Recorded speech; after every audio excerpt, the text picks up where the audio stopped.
Doctor Sobato, ¿cómo definiría hoy la situación política en Latinoamérica? ¿Cuáles son las características que en algunos casos hacen que varios países se parezcan y otras que marcan fuertes diferencias en la región? Bueno, en primer lugar, creo que el balance general de estos 35 años de tercera ola democrática en América Latina es un balance que yo diría que hay razones para ver el vaso medio lleno, pero también para verlo medio vacío.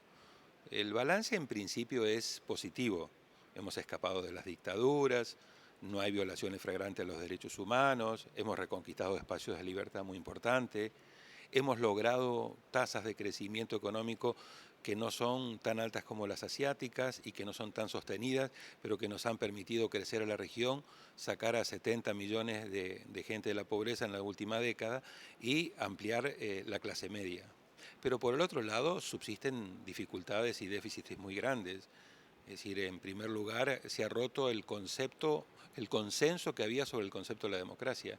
Hoy hay al menos dos Américas Latinas, una que gobierna con pleno respeto del artículo 3 de la Carta Democrática Interamericana y de sus principios, es decir, con división de poderes, es decir, respetando los derechos humanos, la alternancia, la legitimidad de origen y la de ejercicio, y otra América Latina que tiene una lectura mucho más hegemónica del poder, que considera que las mayorías que se obtienen en las elecciones le autorizan a gobernar yendo a por todo y obviamente no respetando divisiones de poderes y yendo fuertemente en contra de la independencia de la justicia y violando, yo diría muchas veces, el tema de la libertad de expresión.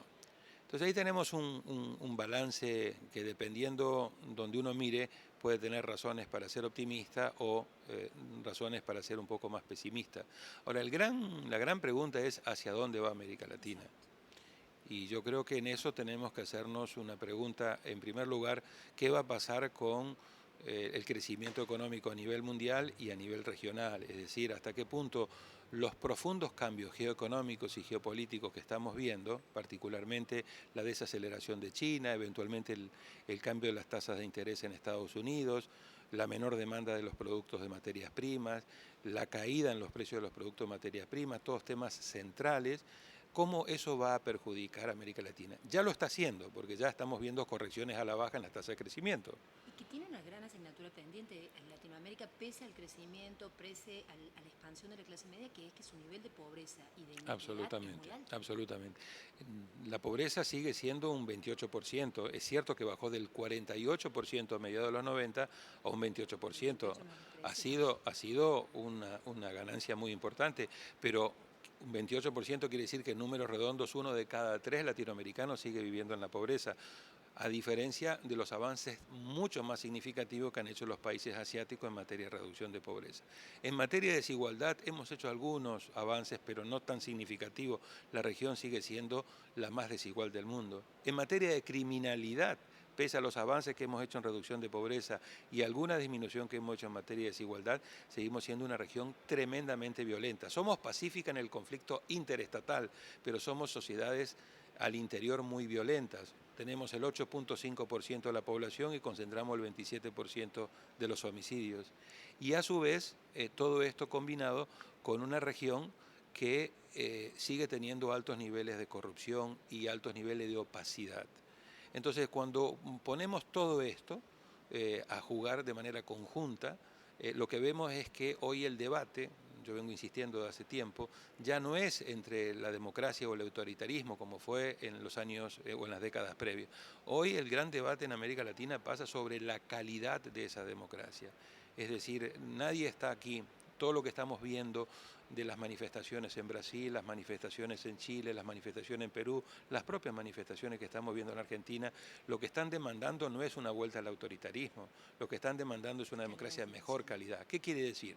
Primero, mejores servicios públicos, es decir, una mejor educación, una mejor salud, mejor seguridad pública, mejor transporte público y por el otro lado una mejor calidad en las instituciones, es decir, cómo solucionar la crisis de representación que ha generado esta brecha tan grande entre los partidos políticos, los parlamentos y los Y que ciudadanos. no logran los partidos políticos canalizar esa protesta, que tampoco puede canalizarse vía manifestaciones sociales, movimientos sociales inorgánicos. Correcto. Es claro de que nada sustituye hoy por hoy, por eso yo venía insistiendo mucho en mi conferencia, a los partidos políticos y a un buen sistema de partidos políticos. Pero ese precisamente es uno de los déficits más importantes que tenemos en América Latina y en Argentina en particular.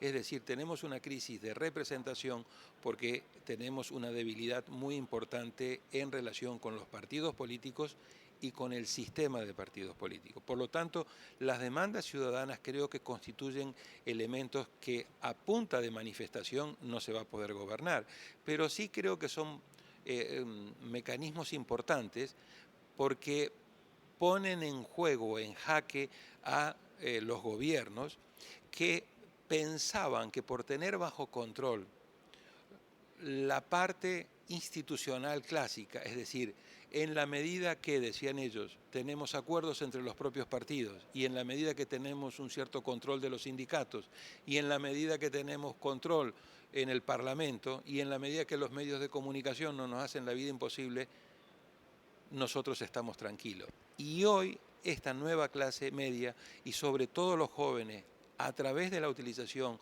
de la autoconvocatoria por los medios sociales, están poniendo en jaque. Fíjate, Dilma, la popularidad de Dilma cayó 30 puntos estrepitosamente en el último mes. La credibilidad, la popularidad de Humala ha caído 20 puntos. Es decir, las demandas siguen siendo lo mismo.